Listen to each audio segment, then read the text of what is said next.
Thank you so much, John, for being with me today on the WaveCapital's guest speaker series on relationship building in a team environment. You're my 73rd guest. How are you today, John? I'm doing good. How you doing? I'm doing well. You are a former NBA first round draft pick, 18th selection. You played for Syracuse for Hall of Famer Jim Boeheim. And I found it very interesting that you played in the national championship game in 1996 against future New York Knicks teammate Walter McCarty, who won the championship for the University of Kentucky. You played for 5 NBA teams, notably for the New York Knicks as well as others. And you also played overseas for Italy and Greece. And love the fact that you have a connection with my wife's uncle, Joseph Fiore, up in Pittsford, New York. Would love to hear about that friendship and when you got to meet my wife's uncle, my uncle by marriage, Joseph Fiore. And we wanted to talk about relationship building in a team environment and what relationship building has meant for your career. Look forward to our conversation. Me too. I can't wait, man. Let's get into it. Yes. What does relationship building mean to you, John? And what has it meant for your professional career and even going back to college at Syracuse? Well, it's everything. It's the foundation of, setting up your network because your network is everything once you start working and you enter the business world. So the more tentacles you have out there, the bigger your network is, the easier it's going to be for you to navigate that real world. The real world is hard, as we all know, once you leave college, even for professional athletes. That's the hardest part. Once you leave, the sport, you're one of the top in the whole world. And then you immediately become a novice once you enter the work world and the business world because you're not on that level because you've been focusing on your craft and your sport. And you have to understand that and you got to respect that. And part of the team building, from high school to Syracuse to the NBA teams, it's all in really knowing your role and know how to star in your role. Whatever that role may be on that particular team, on that particular business project. Now that I'm in business, I know my role. I know it very well, and I try to star in that role. I don't try to do other people's roles. I don't try to step on their toes. I don't try to micromanage, and I'm absolutely not trying to have anybody do that to me either. So that's one of the key components of team building is really, really knowing your role and starring that role. And don't worry about what everyone else is doing or what they're getting paid. If you're happy with, or you agree to the amount that you thought would make you comfortable or happy. Of course. And when you were playing at Syracuse, talk to me about that decision-making process. What were the teams or the universities, what were the programs that were recruiting you out of high school? Talk to me about your high school days as well, your upbringing, your family, and the programs that were recruiting you, and what led you to the decision to play for Coach Boeheim at Syracuse. And once you were at Syracuse, obviously you're a student athlete and you had your sights set on for the NBA. But let's bring it back to the beginning of how it all started for John Wallace. Well, my decision was very easy. Growing up loving Syracuse since day one, the minute they offered me and were interested in me, it was a mutual feeling. And, just a matter of time before I came to fruition because that started in 10th grade. And, so it took a couple of years to actually get to the point where I was actually at Syracuse. But there was nothing better being close to home.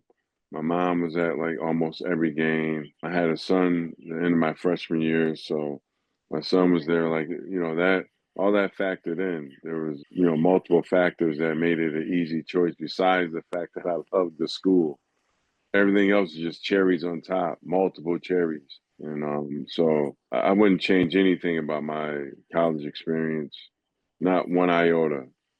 Besides, obviously, winning a national championship, we got really close against arguably the greatest college basketball team of all time with 8 NBA future players on that 96 Kentucky team. So, it took me a long time to really come to grips with that because I really didn't like those guys at all, nor that game, but, it is what it is. Well, again, to even make it to the national championship game, I mean, that essentially that means that Syracuse was on paper, after it was all said and done, the number 2 team in the country, when it gets down to the final 2 teams. Yeah, but Syracuse. finishing number 2 sucks. I mean, it just sucks. It sucks. It sucks more than finishing 100th or 1,000th, whatever. Like you finish second, it's gut wrenching. It hurts. It hurts. It really hurts. Did you feel that when you were playing that game against your future New York Knicks teammate Walter McCarty, you were drafted 18th selection of the 96 NBA first round. He was drafted number 19, also went to the Knicks. When you were playing in that game, did you feel at any point that you and your teammates were going to win that game, or did you know from the beginning, Kentucky might just be a little bit better, or I should say, just a little bit more balanced? I mean, walk me through that game. I was 8 years old at the time, so I know I'm dating myself. I know I'm dating yourself, but I started watching college basketball. I was a big NBA fan growing up, so I didn't start watching college basketball until I got to college. I ended up graduating from the University of North Carolina, Chapel Hill, another ACC school now, but Syracuse wasn't the ACC back then. But when you look at that game, what do you feel could have been different? Maybe would have been a different outcome, or was Kentucky Well, just that good? no, if I didn't foul out, we would have won. We had the momentum. We were making a run, and like I said, they were a great team. They had 8 future NBA players in that team, but I was definitely the best player on the floor that night. And those refs jerked me. There was 3 very questionable calls, but I used to get kind of irate about it. It took, like I said, it took a long time to calm down about it. But there's no doubt in my mind if I would have stayed in the game, we would have won because we were rolling. Like we had the momentum. We were making an incredible comeback. And if Lazarus would have threw that lob, I would have dunked it. We'd have been down 2, and and they'd have called another timeout, and we had them. You know what I mean? We had them. It'd have been similar to how like when Danny Manning, because it's hard to as the only NBA player on your college team to beat a bunch of NBA players on another team in college. But that's a testament to you, being that you were the only future NBA player on Syracuse, and then to your point, you're playing against 8 future NBA players on the University of Kentucky squad, and you It's were just that tough to close. overcome, man, because I mean, Ron Mercer came off the bench for them and he had 19 points. Right, You know what I mean? Like that, right, he really hurt us because, him having like, if he'd have just had like an average game, if he'd have just got his season average, we'd have been all right. But he had 19. He sure. kind of came out of nowhere. Do you remember what Coach Boeheim was telling you all going into the game, and then we're coming out of the Well, game? we I were mean, we were super confident because yeah, you don't as you're in it, you're not realizing or you're not thinking like, oh, they're a great team. They got 8 future NBA guys. We're thinking we're about to beat them like we beat everybody else. Never crossed our mind that they're all going to be NBA guys. Didn't right, care, didn't consider it because right. I knew I was going to be the best player on the floor, so I didn't care about anything. So that literally never crossed my mind, and I'm sure it didn't cross my teammates' mind because I kept filling them with premium unleaded. You talk to the guys, you stay in their ear, you pump them up, you get them ready. It's a mental game too, so you got to get them ready. It's mental warfare also. It's not Sure. just a physical game. So I was going in everyone's room, talking to them, letting them know what was expected. It's a lot that goes into being a leader, and you got to take that role seriously and kind of command the guys to get them ready for war and get them ready for battle. Yeah, absolutely. And well, this is the relationship building and team environment podcast. So, how important was it for you to get to that national championship game? What was a difference maker, even competing in a national championship game? Relationships matter so much. Your relationship with Coach Boeheim, your relationship with your team. So, how much was relationship building so important to you? Relationships, everything. And we're just talking about our guy Joe, right? Like our guy Joe had the 70th birthday that we Yeah, my wife, were just at. Angela's uncle Joseph Fiore, Yeah, we were at his 70th yeah, Joe birthday. Fiore. And you know how Italians do the Sunday dinners, and I started doing that. At Syracuse, you can ask my teammates every Sunday, they had to come to my place. We had dinner, I had everything served up, catered, and just brought the team together. You can bring whoever you want. but I did that every Sunday, and that brought us together because we weren't the most talented team, but we loved each other. And when you're able to have that type of love off the court, it carries over onto the basketball court for sure. Of course. And I'm glad that you referenced, Joseph Fiore, my wife's uncle, because that was a great birthday. I'm so glad we met at that birthday a few weeks ago, and I'm so glad to welcome you on my podcast. And yeah, just my wife being Italian, Irish, and I'm Armenian, so we're big on family and relationships, and obviously our faith matters, of course, most definitely, and the fact that we love food. So food No brings a doubt. lot of people together, Absolutely. as you know. Was it bittersweet for you? Okay, you get to the NBA, but then that in '97 Kentucky was a runner-up. Then they won again in '98. If you were a little bit younger on those Syracuse teams, you probably would have faced Kentucky one or two more times if you didn't leave college right in '96 to go to the NBA. Well, I mean, you graduated, you were a 4-year player, Yeah. but if you were a little bit younger, you very well could have helped take Syracuse back to Well, there's 98. besides that 96 team, the rest of those teams weren't as strong. I mean, you just look at it. Even the team that won in '98, they weren't as good or as talented as the '96 team. Sure, The numbers don't lie.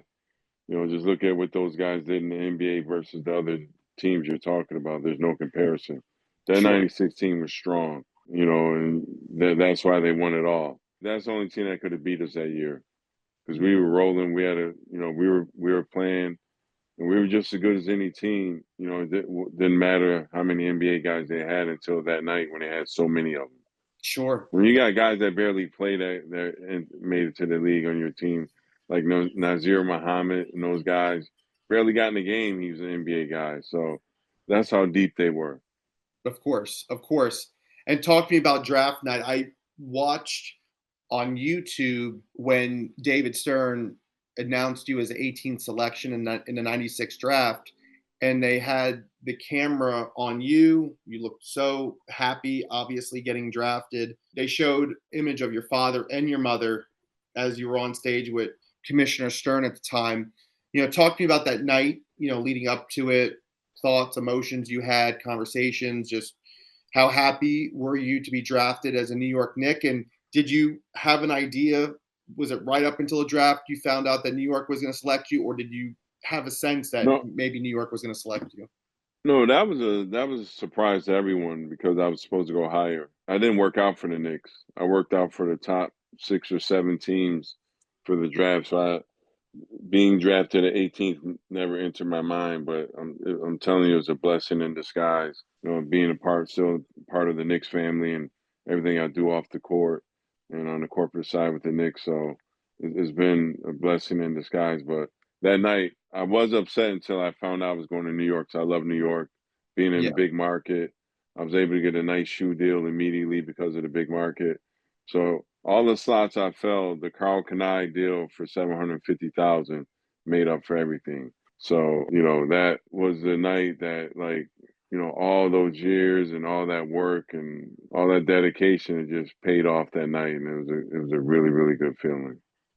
and being that you're from Rochester, having gone to Syracuse, I mean, you got to stay in New York State, and it's like you're representing your not only the state of New York, but he didn't have to go very far to play in the NBA, and that allowed, I'm sure, the close proximity to family and friends to travel down and see your games. You didn't have Absolutely. to go across the country or go south, or you got to stay in New York, and I'm sure you really appreciated that. Yep, same state, same colors, a little bit different hues and tints and all that, but other than that, man, it was really really really blessed to be in that position to, just really go down the street for my NBA start. Yeah. Well, and also you came at a time, and we were talking about this at my Uncle Joe's 70th birthday, and you were telling us stories about, obviously you played with Patrick Ewing and played with Charles Oakley. I believe you played with Anthony Mason. You played with a lot of great talent, and Larry Johnson, Allen Houston, Charlie Ward. You got drafted at a time when, Michael Jordan Michael had come back, for basically three straight championships. Obviously, the Bulls got bounced out the year before in the second round against the Orlando Magic because, Michael was coming back from baseball and wasn't in full, basketball shape, and it was a shortened season, and that really motivated him to win three more championships. But that was your first 3 years in the league, and I'm sure you remember those, and you know it very well because you recall it very well because you were telling us at the party. But talk to me about those rivalries, whether it was with the Bulls or the Indiana Pacers against Reggie Miller. And you were talking about that, I guess you can call it infamous on Jeff Van Gundy's part, but it's an iconic statement game for Michael Jordan to score. I believe you said 51 points in the game where. Then I'll let you tell the story, and where Jeff Van Gundy was saying comments in the media, and that really fueled Michael. And you were telling me about those stories on the bench. If you want to care to tell me just what was your first year like with the Knicks, first few years, and obviously playing against the greatest basketball player ever. That rookie year, that team camaraderie was unmatched, unrivaled. The way the Knicks culture and the family was set up was for us all to succeed. As you know, back then it was more of an inside-out game, so the ball had to go inside to Patrick a lot, Larry Johnson, even myself. We got a lot of touches inside, so just a different mindset and a different type of game. But being able to go against the greatest, test yourself against the greatest team ever, that's all you can ask for as a competitor and as an athlete. You could literally say you went up against the best team, and we didn't win a championship, but we left some scars on them because we won some games. I mean, people talk about the Golden State Warriors. They're definitely a good team, but the Jordan's team, they would have annihilated the Warriors. It would have been an ugly game because he would have just took their heart early.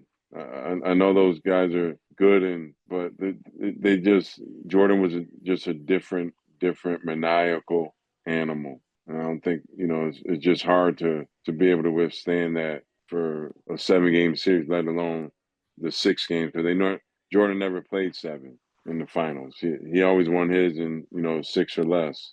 But knowing that we played against the best and you just came up a little short, as you get older, you appreciate it a little bit more. You start the anger and the disdain. It starts to evaporate a little bit. It starts to go away somewhat. But the competitor in you just knows that you gave your all, and there's nothing to be ashamed of when you lost against the team that's considered arguably the greatest team ever and definitely the greatest player ever.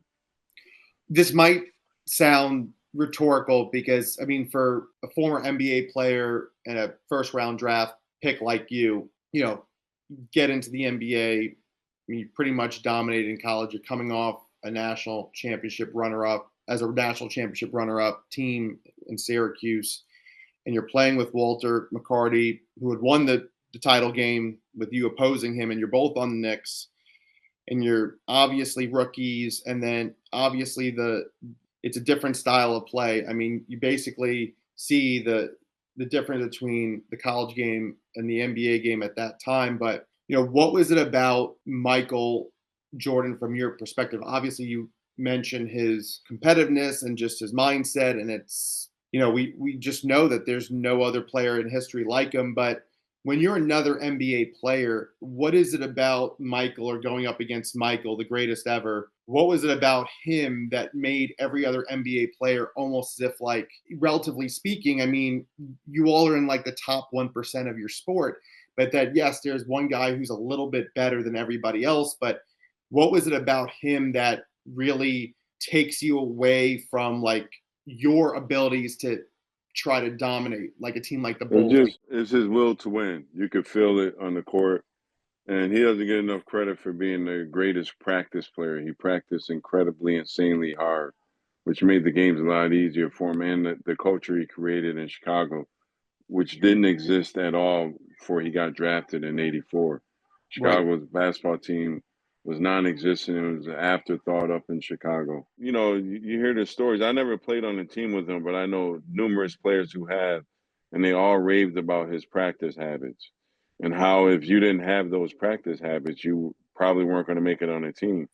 But when you develop those practice habits, because the Knicks were very similar, like you practice hard every single day. There were no easy days. There's no walkthroughs. There's no walking around with your sneakers untied, having an easy day in New York.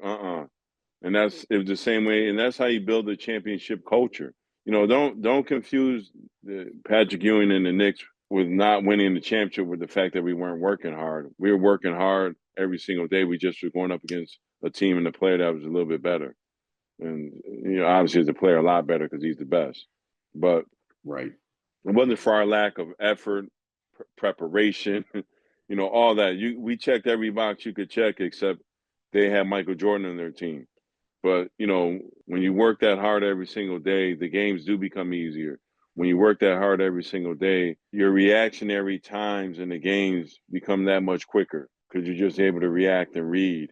There's no really thought process because you run through plays ad nauseum, and you practice so hard, like every single day. And when you're able to create a culture like Jordan did, so as the number one sneaker in the world 40 years later, that's how hard he worked because he played 82 games like almost every year. And because of that, when you paid your money, your hard-earned money, and regardless of which city he was in, he showed up. You got a chance to be entertained, and instantly he became your favorite basketball player. Was he the basketball player you looked up to the most? I mean, obviously you have, whether it's Larry Johnson or Patrick Ewing, John Starks, Charlie Ward. I mean, there was Anthony Mason. I mean, there were great players on the Knicks whom you can look to, older players whom you can see as mentors. But was Michael a player whom you always looked up to, or were there other players, going into the league whom you played with, or perhaps they were on other teams where you admired their games and, they had a strong impact on you?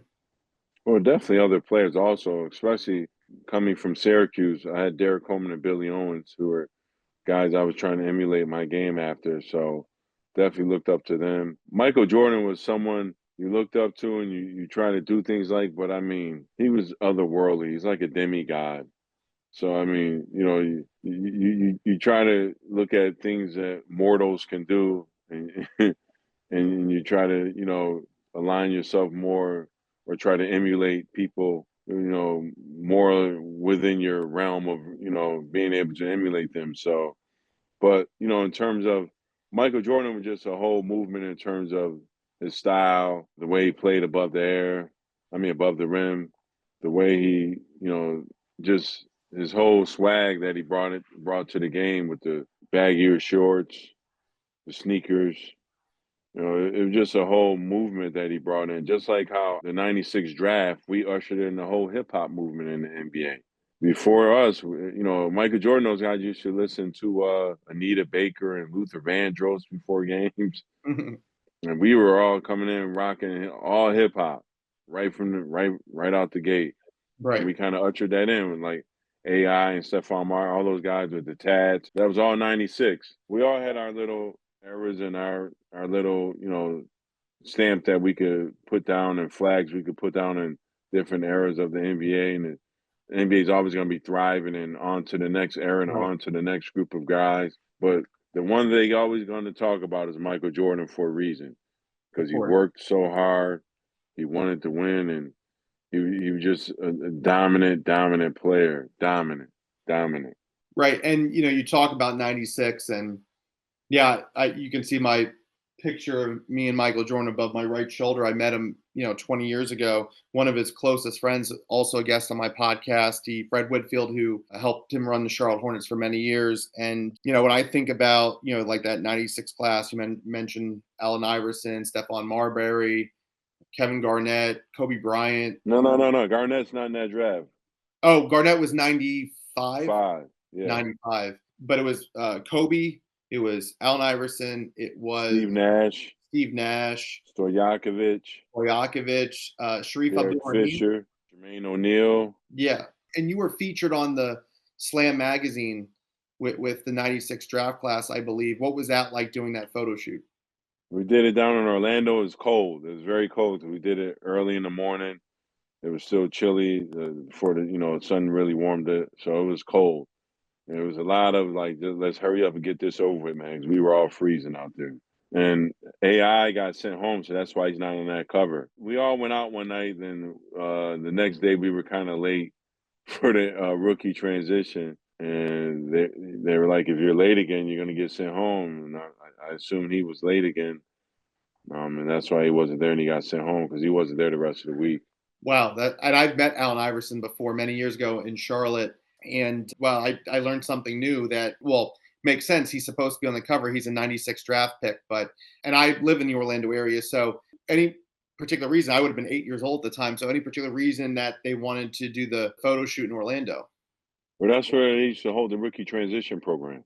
Oh, is that right? They held the Yep, transition program in Orlando. Wow. yep. Everything was held in Orlando back then, so that's where you went for your rookie transition. And they did all the basketball cards, all that was done down there during that week.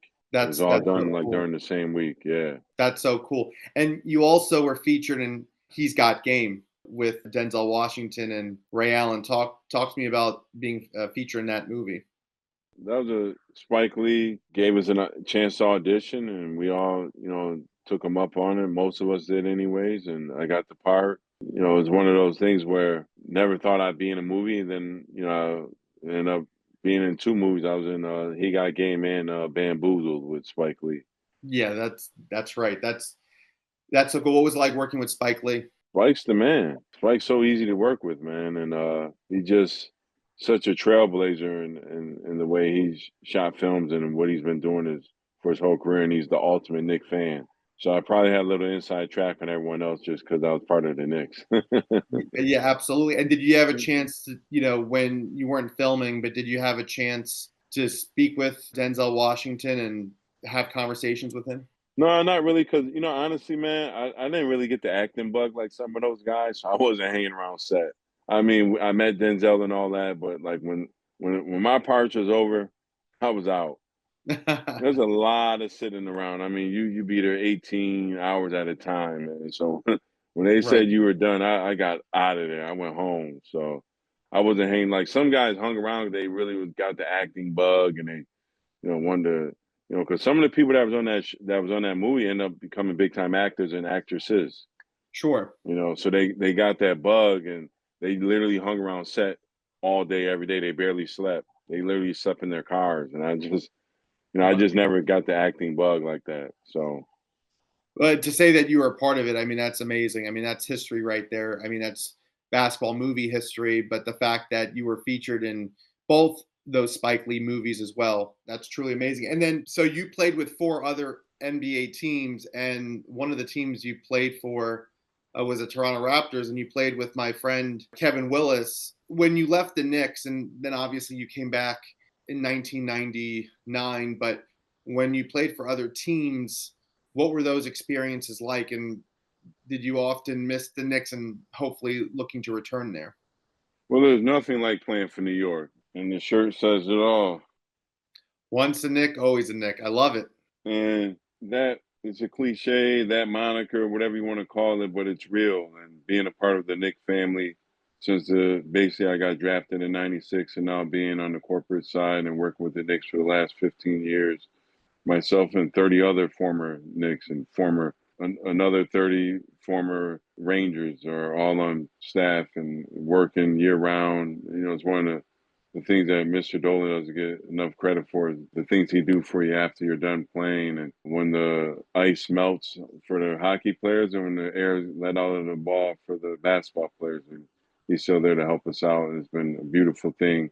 So there's nothing like being part of the Knicks. I played for other teams, but it's only one team I ever really loved, and that's New York Knicks. There's no knock on other teams; it's just not New York. And there's nothing like being in that New York market. And playing in Toronto was great. My guy Kevin Willis, Kevin's a great dude. Very hot business acumen. He's running his own clothing business back then. I bought some stuff that I still have from him. Nice quality stuff that I still wear to this day. So I appreciate that, K Dub. But Kevin's like he's a little older than me, so he came from that era that was even harder than my era in terms of like there weren't as many teams, there weren't as many jobs, they weren't getting paid as well.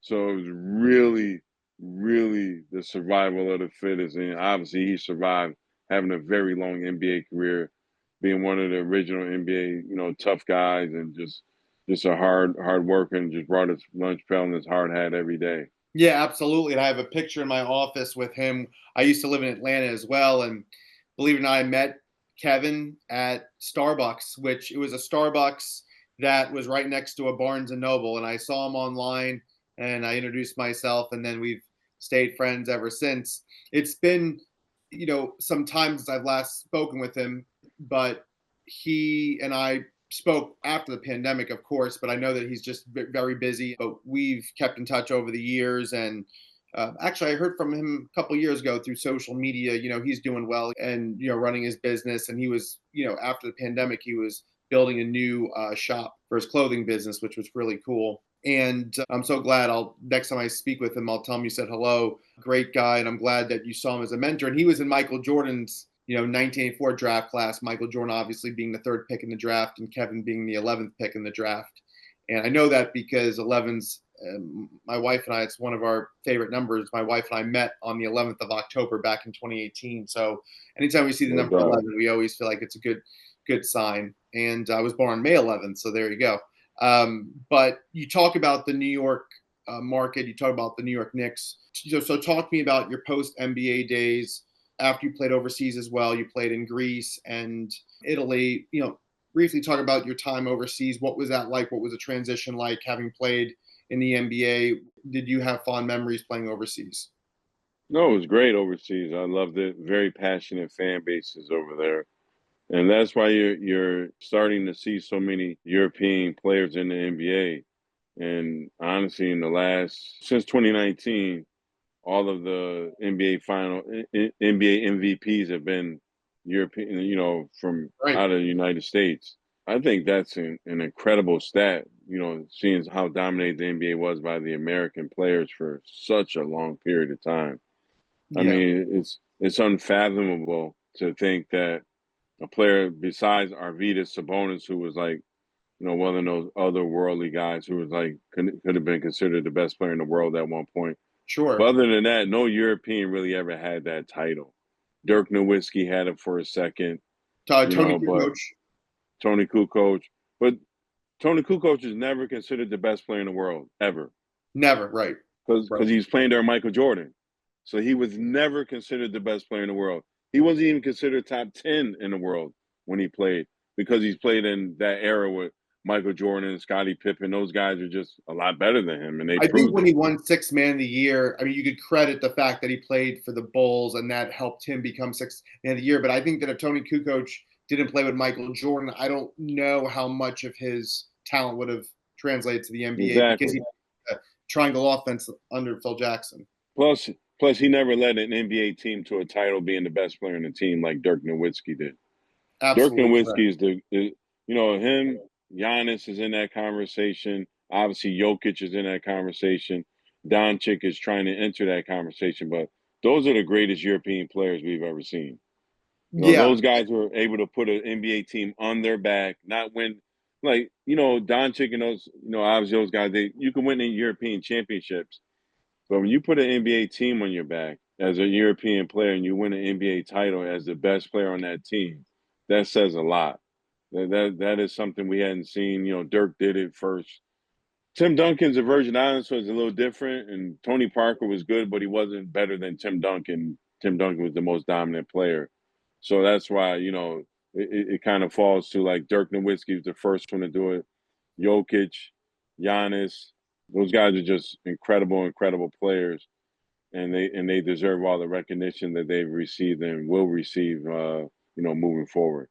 right. And I'm glad you brought up the Spurs because, right, Tony Parker being French and Manu Ginobili being from Argentina, and obviously, yes, Tim Duncan from the U.S. Virgin Islands. However, it was really Tim Duncan's team. But then when David Robinson retired, it was definitely Tim Duncan's team throughout the whole time. It was Tim Duncan's team with Dave Robinson on the team. But that was an older version of Dave Robinson. That wasn't the True. MVP Dave Robinson. There's no knock on Dave Robinson, but there was a Right. new sheriff in town, and everyone recognized that immediately. Right. I mean, That's there so was true. that was unquestionable. That was unequivocally, that was Tim Duncan's team. He was Yes. that good. And I think if Arvydas Sabonis would have played longer in the NBA, he would have had a Yeah, I he mean, was phenomenal. he He was was. phenomenal. I mean, I've seen a lot of videos of him when he was in Europe, and he Yeah. was more spry and all that. Like, incredible player. But it's hard. You're somewhat skewed because he's going against other guys who weren't really on his level. Like, if you're doing that in the NBA, it's one thing, but to do it in Europe, it's kind of like, it doesn't hold as much weight, obviously. Right, right, exactly. No, that's so true. You talk about your time with the New York Knicks, post career working for the MSG, broadcasting team. Talk to me about, going into broadcasting and then also talk about your philanthropic work as well. Well, I got to give the Madison Square family, Madison Square Garden family, really just gave me a shot. It wasn't something I went to school for. They thought I'd be, good at doing some stuff on TV and doing some stuff on the radio, and it's been phenomenal. It's been, beyond a blessing because it just literally fell in my lap. Just extra work and just giving myself a chance to be even more relevant and stay kind of in the public mindset a little bit. And all that does is keep you relevant. If you're going to do something, you run into people, you're doing other business ventures, it helps you out. So really, really got to thank Madison Square Garden for doing that for myself and my family. Absolutely. In terms of being philanthropic, it started with the whole thing with the Knicks and the Garden of Dreams and being a part of that foundation and being a part of Heavenly Productions Foundation, which is I sit on the board of. And we give out backpacks filled with school supplies and teddy bears to impoverished kids in neighborhoods. And we've been as far as Africa and Dominican Republic. When Hurricane Sandy hit, we were there in New York to hand out 5,000 backpacks in Staten Island that got ravaged during that storm. So it's been awesome being on that side of things, being able to help people who are a little bit less fortunate, and even people are fortunate because sometimes tragedy. I don't care what kind of money or what status you have. When a tragedy hits and it wrecks your house or it wrecks uproots your life, so to speak, it's traumatizing. It takes a minute to kind of like regroup and land on your feet. So Right. just being able to help people reclaim what's rightfully theirs after a while is just an incredible feeling. Yes, that's wonderful that you gave back in such an incredible way. And Superstorm Sandy, I mean, it ravaged parts of the New York metropolitan area, obviously the Jersey Shore. So, I applaud you for being that wonderful ambassador you are, especially on behalf of the Knicks. But also, you're a man who really believes in giving back to his community and not only representing the New York Knicks organization in such fine fashion, but you as a human being putting yourself in a position where you're going to give back to people who are less fortunate, and to your point, whose lives were uprooted. And tragedy comes in all different stripes, unfortunately. I really greatly appreciate that you shared that with my audience and me, because I have a community service background myself, and I believe so much in philanthropy. So that's wonderful. And real quick, how did you meet Joe Fiore many years ago? Where did you meet him? My uncle Joe, my wife's uncle Joe, through marriage. It's my uncle. But where did you meet Joe Fiore? And it obviously your friendship has stood the test of time. So it's wonderful that we got connected at his 70th birthday party up in Pittsford, New York. We were just hanging out at a charity golf event, and we just hit it off. And he basically told me I'd met him years prior when I had signed an autograph for his son, and that was one of the reasons why we kind of reconnected, so to speak, because he felt that like I treated him like a genuine person and showed him respect and signed stuff for his son, and some people didn't sign for his son, and obviously he took a little bit of offense to that, being that he had bought a, very nice ticket and had a whole trip. And you just kind of want to be acknowledged, obviously I wasn't the only one that acknowledged him, but the fact that I'm from Rochester. And so, he was living in Rochester. He's actually from down on Long Island, and he moved up to Rochester Of course. with his beautiful wife, Lisa. So, we hit it off immediately, just kept in touch and do some business here and there, but just really, really good guy and one of the best storytellers, man. He tells the best stories with the best recall. Yeah. His his retention is incredible for recalling those stories. So, I'm happy he's doing a lot better. He had a little health scare, but he's doing a lot better right now, and he's going to continue to fight. So, peace, shout out to our boy Joe Fiore. Absolutely. Uncle Joe, my wife's Uncle Joe, and you mentioned my wife's aunt, and who's my aunt by marriage through my wife, Aunt Lisa. And then, yes, you mentioned his son. That's my wife's first cousin, Joey Fiore, and Yep, his sister, Jacqueline Fiore. Wonderful family. We, see him every year for the family reunion, and what a special man. And definitely has had a big impact on my wife, being that that's his niece. So, no, he's a big part of the no Fiore doubt. family, and great man. And I'm so glad that you have a wonderful friendship with him that's spanned over many many years. What does relationship building mean to you? Any final thoughts on relationship building? Any stories that you think of with you and Patrick Ewing when you're battling with those other teams in the 90s on the Knicks, or maybe you have some thoughts you want to just share about relationship building before we depart? In terms of relationship building, like I stated a little earlier, it really just comes down to knowing your role, starting in that role. And if you have a problem with your role, communicate that. Be communicative with your teammates, your constituents.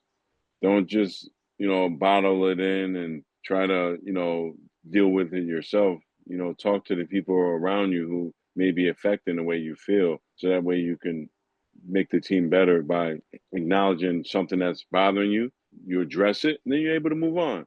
You don't let it build up and build up, so it kind of comes out in the wrong way or in a negative way, because then you start just spewing venom because you're a little upset because it's been boiling inside for a while. So that's a whole part of the whole team building.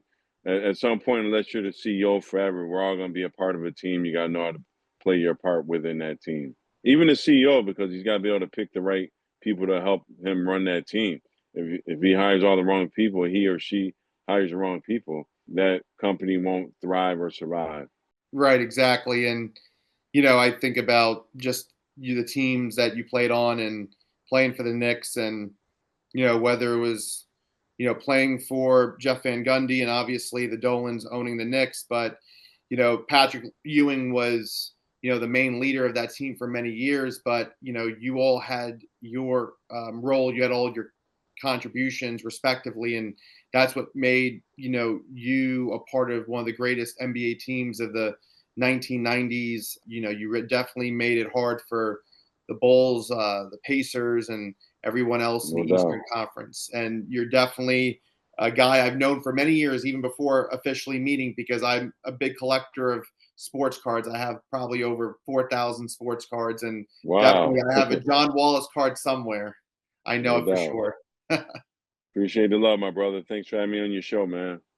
All right, thank you, brother. I'll take care, and I look forward to having many more conversations with you. Look forward to staying in touch. And again, thank you so much, John Walls, for being the 73rd guest on the Wave Capitals All right, Guest my Speaker brother. Series. Peace.